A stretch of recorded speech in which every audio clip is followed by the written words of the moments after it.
وَكَذَلِكَ جَعَلْنَاكُمْ أُمَّةً وَسَطًا، کہ ہم نے تم کو معتدل امت بنایا ہے۔ معتدل کا مطلب اعتدال والی، افراط اور تفریط سے بچنے والی، درمیانی راہ پر چلنے والی۔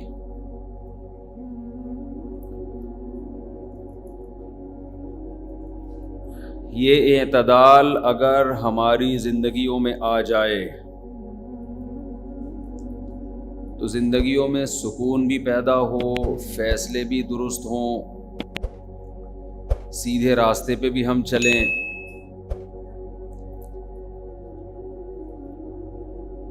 اور اگر اس اعتدال کی راستے سے ہم ہٹ جائیں تو زندگی کا سکون بھی خراب ہوتا ہے، انسان سیدھے راستے سے بھی ہٹ جاتا ہے، آخرت بھی خراب کر بیٹھتا ہے۔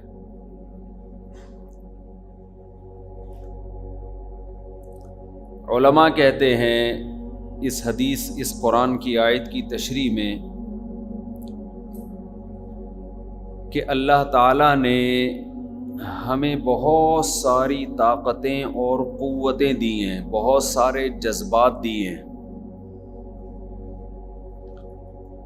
وہ طاقتیں، وہ قوتیں، وہ جذبات ہم سے کام کراتے ہیں۔ دیکھیں، گاڑی وہ پیٹرول یا ڈیزل کے بغیر نہیں چلتی۔ اس میں ڈیزل ڈالیں گے، پیٹرول ڈالیں گے تو یہ ڈیزل اور پیٹرول اس میں ایندھن کا کام کرے گا۔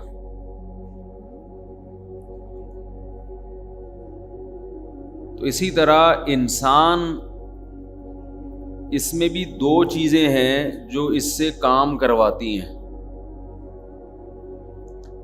ایک چیز تو یہ ہے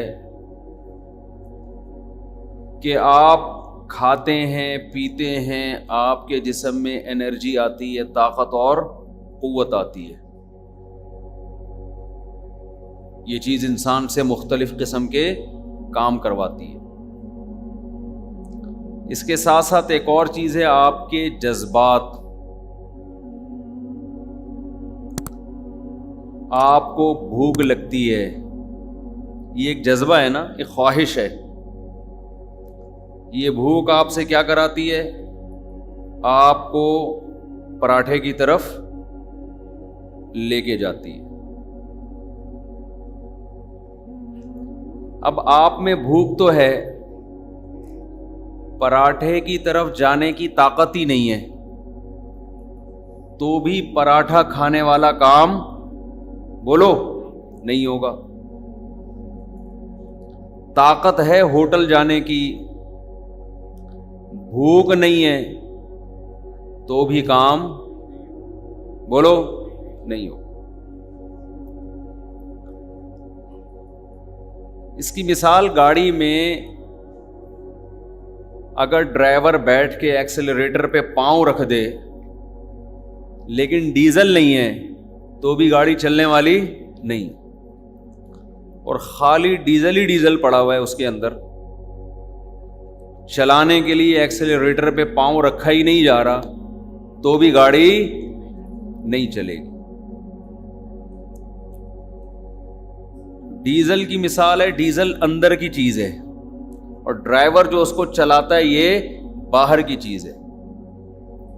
تو ہم اس کو یوں تعبیر کر سکتے ہیں، یوں مثال دے سکتے ہیں کہ ڈیزل وہ جذبات ہیں، جو ڈیزائرز ہیں جو انسان کے اندر ہوتی ہیں، اور انرجی جو انسان کے باہر کی چیز ہے۔ یہ اس مثال کو الٹا بھی کر سکتے ہیں۔ تو ہمیں کام کرنے کے لیے دونوں چیزیں چاہیے۔ سمجھتے ہو کہ نہیں سمجھتے؟ قوم کا سب سے بڑا المیہ کیا ہے؟ ہم سب کا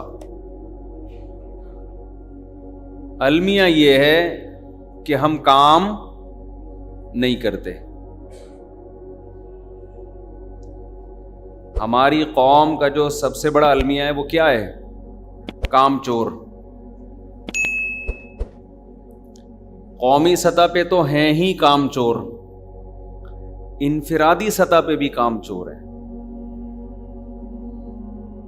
ہم 24 گھنٹے کا اپنا شیڈول اگر نکال کے دیکھیں تو ہمیں اندازہ ہوگا اس میں ہم بہت سارے کام کر سکتے تھے مگر ہم نے نہیں کی.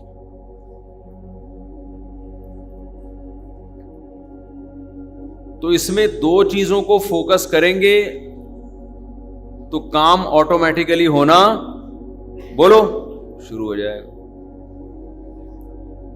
قائد اعظم نے کیا فرمایا تھا؟ کام کام اور بس کام. میرا خیال ہے قائد اعظم کے اس ملفوظ پہ پورے پاکستان میں کہیں بھی عمل نہیں ہو رہا.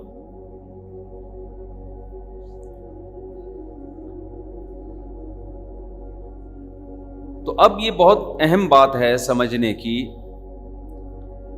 کہ دو چیزوں سے انسان کی باڈی چلتی ہے. چلتی ہے تو کام ہوگا نا. ایک آپ میں انرجی ہو، طاقت ہو، قوت ہو، صحت ہو. دوسرا کام کرنے کے لیے آپ میں جذبات ہوں. سمجھ رہے ہیں کہ نہیں سمجھ رہے؟ ہمارے ہاں دونوں قسم کے فالٹ ہیں، دونوں قسم کے فالٹ ہیں. جذبات ہوتے ہیں، کام کرنے کے لیے صحت نہیں ہوتی. گٹکے کھا کھا کے صحت کا بیڑا غرق. جس آدمی کے پاس صحت نہیں ہوتی وہ دنیا میں کچھ بھی نہیں کر سکتا.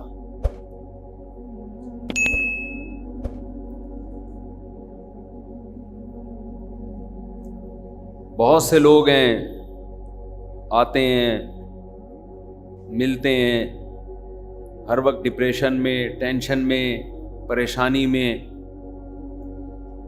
کام ہی نہیں ہو رہا. ان کا علاج ان کے جذبات کو بڑھانا نہیں ہے، ان کا علاج ہے ان کی صحت ہی اس کام کی نہیں ہے کہ وہ کچھ کام دنیا میں کر سکے. صحت کا مطلب یہ نہیں ہوتا کہ موٹا تازہ ہے. یہ میرا بھی ٹاپک نہیں ہے صحت، اس پہ تو کئی بار بیان ہو چکے ہیں. تو میں تاکہ موضوع کمپلیٹ ہو جائے تو اس لیے دونوں پہلوؤں کو میں ذرا بیان کر رہا ہوں. صحت کا مطلب یہ ہے کہ آپ کی نیند پوری ہوتی ہو، آپ میں کوئی بڑی بیماری نہ ہو، آپ تھوڑا سا چل کے تھک نہ جاتے ہوں.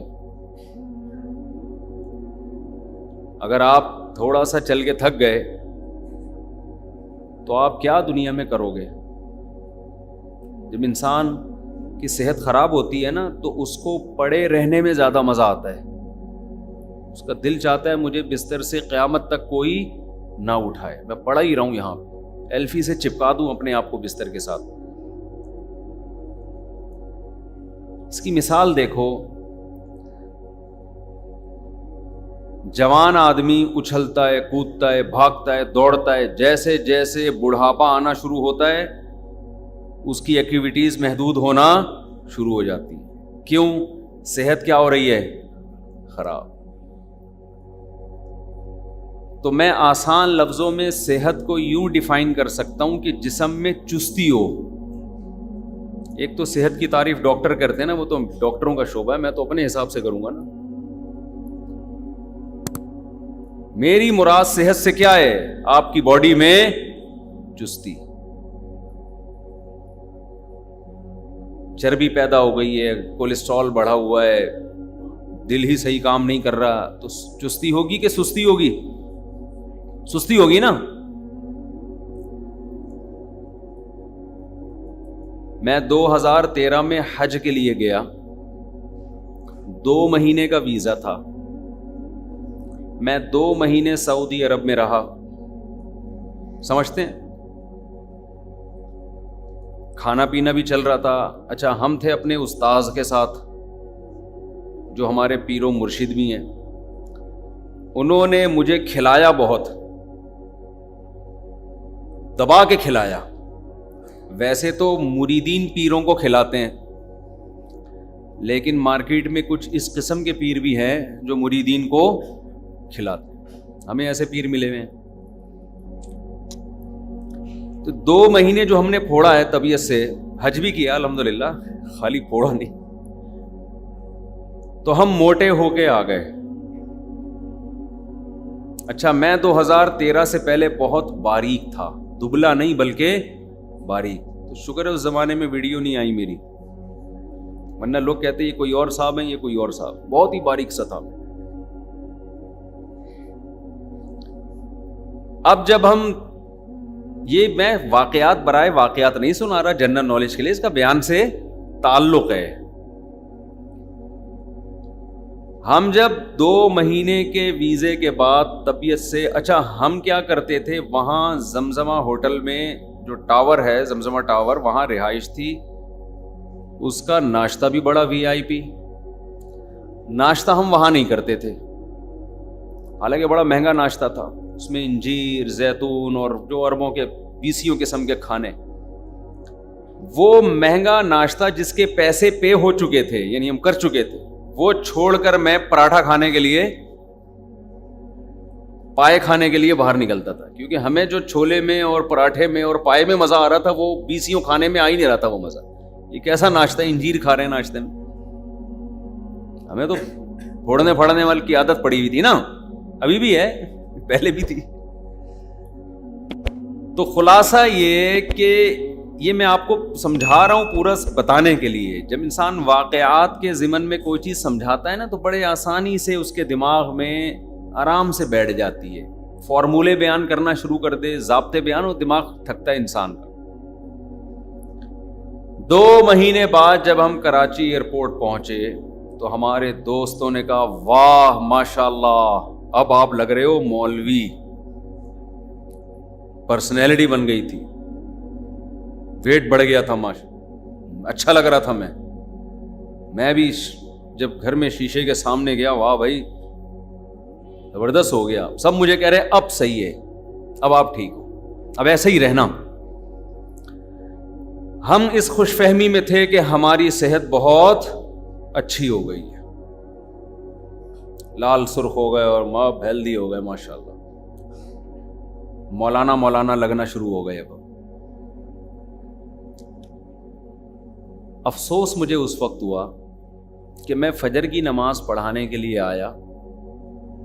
جب میں نے تلاوت شروع کی ہے تو آیت مکمل ہونے سے پہلے ہی میرا سانس ختم ہو جاتا تھا، سانس ٹوٹنا شروع ہو گیا. سمجھ رہے ہیں؟ جیسے ایک لمبی آیت انسان پڑھتا ہے نا، میں ایک ہی سانس میں پڑھتا تھا. میں نے دیکھا مجھ سے ایک سانس میں نہیں پڑھی جا رہی، آدھی ہوتی ہے اور میرا سانس ختم. میں نے کہا یہ کیا ہو رہا ہے، میری صحت تو اچھی ہو گئی ہے، تو مجھے میرا سانس کیوں پھول رہا ہے؟ سمجھ میں آ رہی ہے بات؟ اچھا ہم بھاگنے دوڑنے کے بچپن سے عادی تھے، بہت اسپیڈ سے دوڑتا تھا میں بچپن میں. پہلے ہمارے کھیل ہی پکڑن پکڑائی ہوتے تھے. آج کل تو جس نے دوڑنا ہوتا ہے نا، موبائل گیم میں دوڑ کا مقابلہ لگا کے، جس نے کرکٹ کھیلنا ہوتا ہے وہ گیم میں کرکٹ فٹ بال کھیلنا ہے تو فیفا لگا لے گا اس میں موبائل میں. چہل قدمی کرنے بھی بائک پہ جا رہے ہیں، صحیح ہے نا، بائک پہ جا رہے ہیں. تو ہمیں اندازہ ہوا کہ بھائی جان یہ معاملہ کیا ہو رہا ہے، میرا سانس کیوں پھول رہا ہے. اچھا ہم بچپن سے بھاگنے دوڑنے کے عادی، خوب اسپیڈ میں بھاگتے تھے. تو میں نے کہا یار اب میں ذرا ایک پارک کا چکر لگاتا ہوں، ہمیں تو عادت ہے دوڑنے کی، یہ تو سانس نہیں پھولنا چاہیے نا بھائی، یہ قابو پاؤ. تو میں نے بی اما پارک کا، اس کے سامنے جو تھانہ ہے نا، اس کے پیچھے ایک پارک ہے، ادھر ایک چکر لگایا.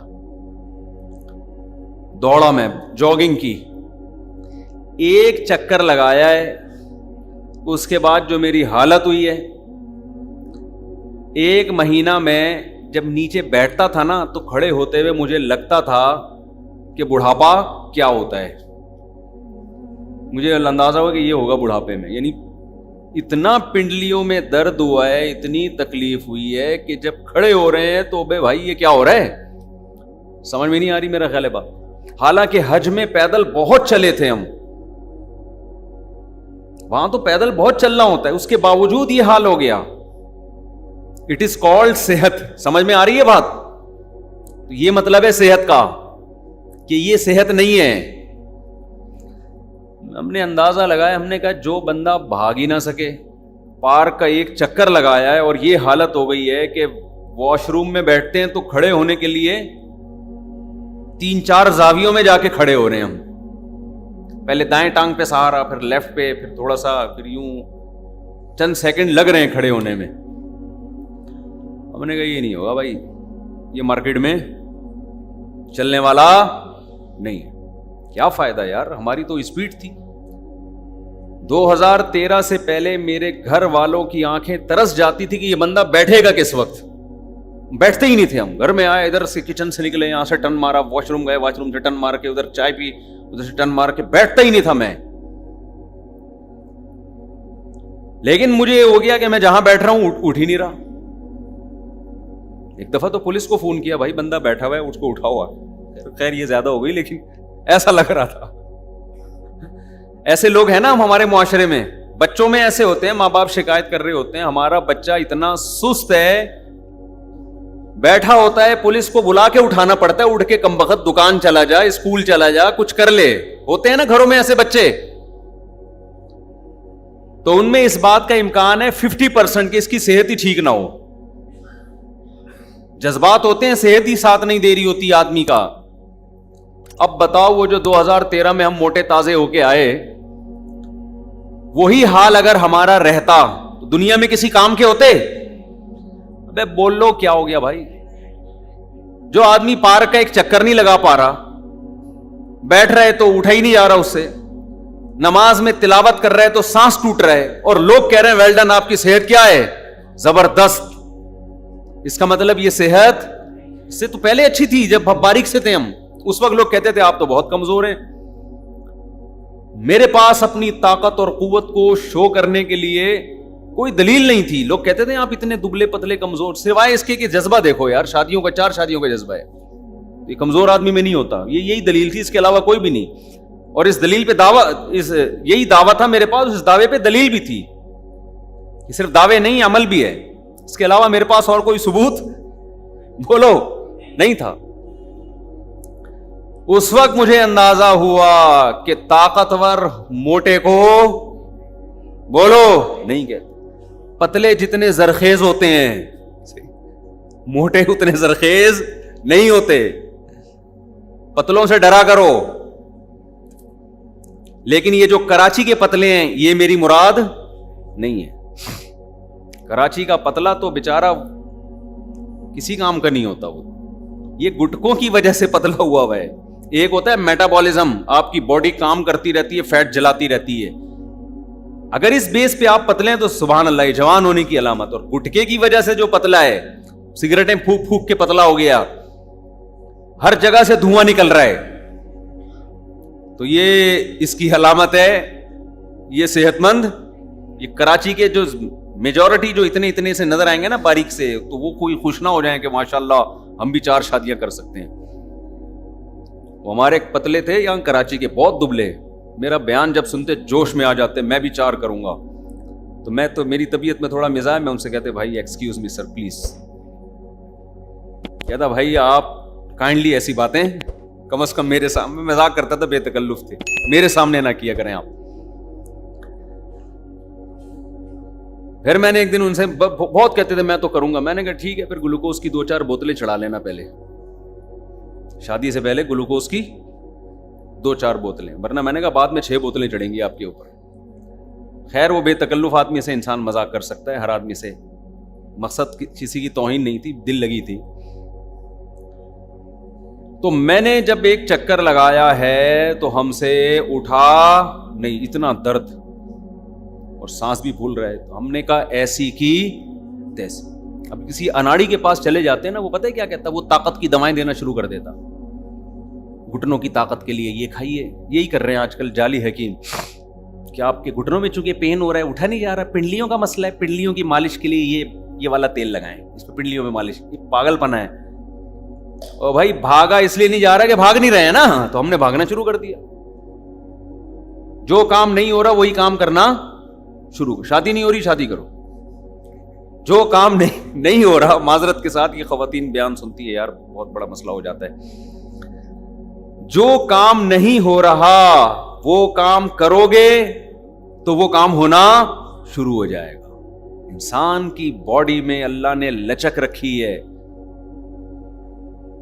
جو لوگ کہتے ہیں ہم گناہ کے عادی ہو گئے ہیں، ہم سے گناہ چھوٹ نہیں رہا، او بھائی گناہ کر کر کے عادی ہوئے ہو تو چھوڑ کے چھوڑنے کے عادی ہو جاؤ گے.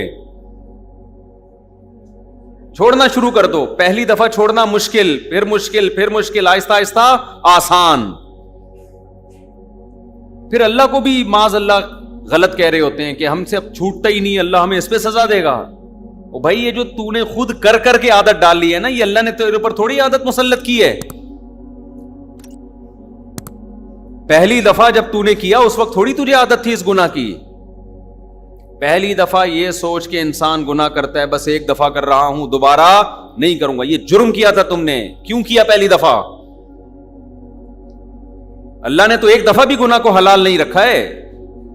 اس امید پہ گناہ کرنا کہ بعد میں توبہ کر لوں گا، تو اللہ کے غضب کو دعوت دے رہے ہو آپ. اس کی سزا ملتی ہے کہ اب کرتا رہے. تو جو کام کر کر کے کرنے کی عادت، چھوڑ کے چھوٹنے کی عادت، جب عادت ہو جاتی ہے تو پھر اس عادت کے خلاف چلنا مشکل ہو جاتا ہے. جو پکا نمازی ہوتا ہے 1 کروڑ روپے بھی دو گے وہ نماز نہیں چھوڑے گا. 1 کروڑ روپے بھی دو گے نہیں چھوڑوں گا، ایسا نہیں ہو سکتا. جو نمازی ہوتے ہیں نا، ہر جگہ ان کو پہلے نماز کی فکر، نماز کی فکر. جہاز میں بیٹھیں گے بھائی نماز کا کیا کرنا ہے، پہلے سے ایئرپورٹ پہ وضو کر کے بیٹھیں گے. جو پکے نہیں ہوتے وہ وہاں بیٹھ کے سوچ رہے ہوتے ہیں اب کیا وضو کہاں کریں ہم، پہلے کر لیتے ایئرپورٹ پہ.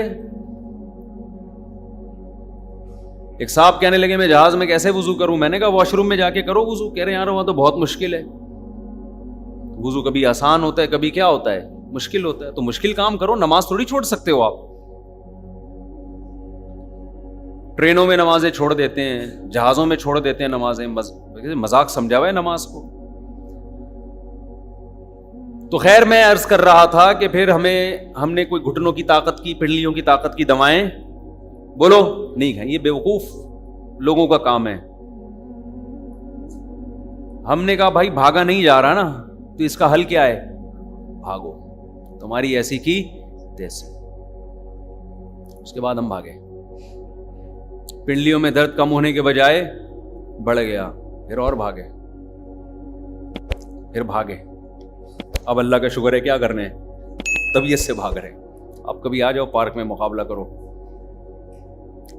کبھی آ جاؤ انشاءاللہ. بڑی بات نہیں ہے، ہم بھی منگول ہیں، صحیح ہے نا. وہ سنا ہے منگول والا واقعہ؟ آپ لوگ کو پتہ ہی نہیں دنیا میں ہو کیا رہا ہے یار. او بھائی ابھی ایک منگول بھی ایک آئے ہیں مارکیٹ میں، چلیں چھوڑیں. تو آپ لوگ کو پتہ ہی نہیں دنیا میں ہو کیا رہا ہے. افسوس کی بات ہے یار، اب تو منگول آ گئے ہیں بھائی مارکیٹ میں.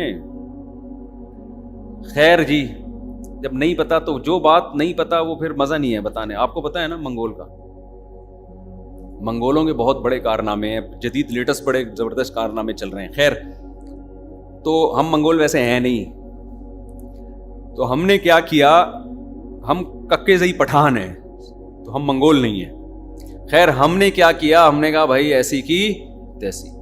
تو یہ میرا مقصد ہے پورا واقعہ سمجھانے سے کہ اٹ از کالڈ صحت، کہ آپ دوڑ سکیں، بھاگ سکیں، ذرا ذرا سی بات پہ آپ کا سانس نہ پھولتا ہو.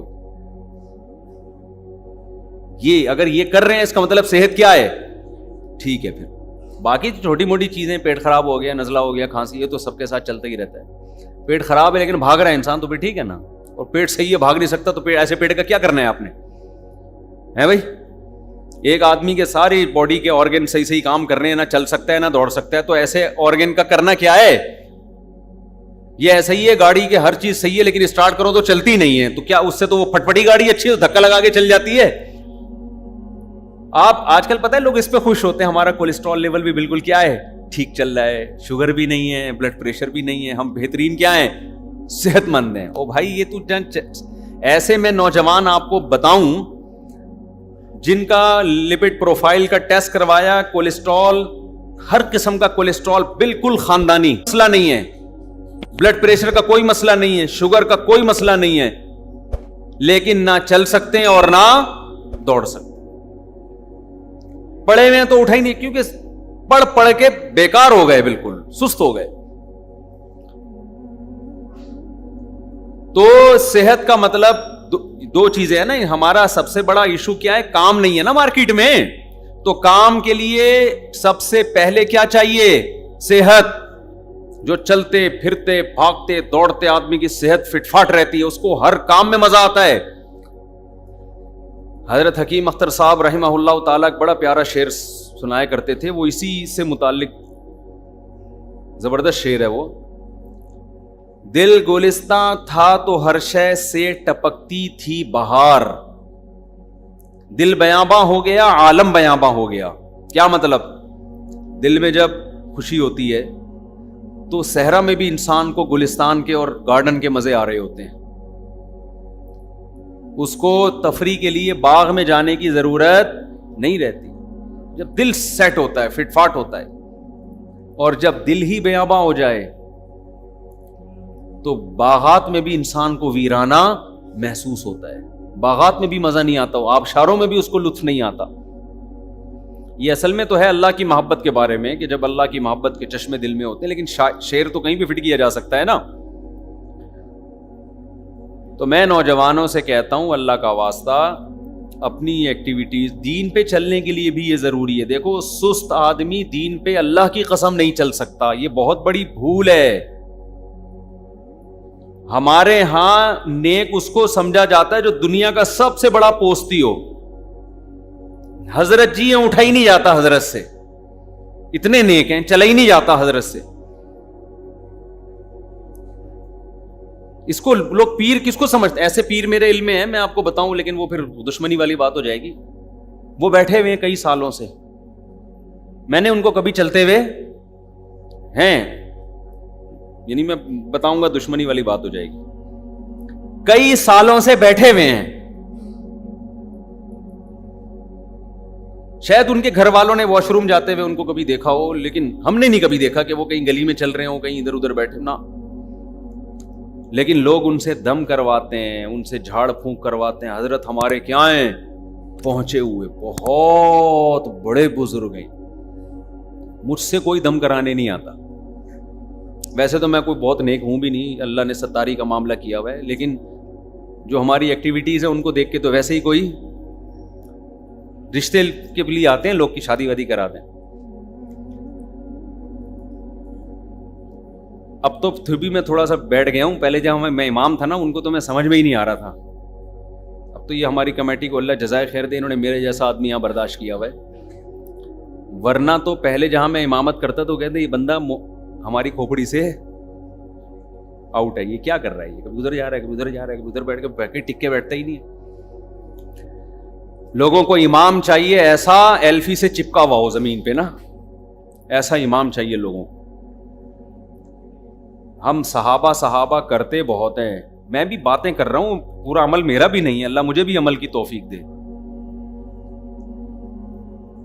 صحابہ میں سلمہ ابن اکوع رضی اللہ تعالی عنہ گھوڑے سے تیز دوڑا کرتے تھے, گھوڑے سے تیز. بتاؤ بزرگ تھے یا نہیں تھے؟ ہے بھائی, تلواروں سے جنگ کرنے والے لوگ معاذ اللہ سست ہو سکتے ہیں؟ قوم کا بہت بڑا المیہ ہے سستی. سست آدمی نہ ملک کا, نہ قوم کا, نہ گھر بار کا, نہ بیوی بچوں کا, نہ اپنا. وہ سوسائٹی پہ, قوم پہ ایک بہت بڑا بوجھ ہے.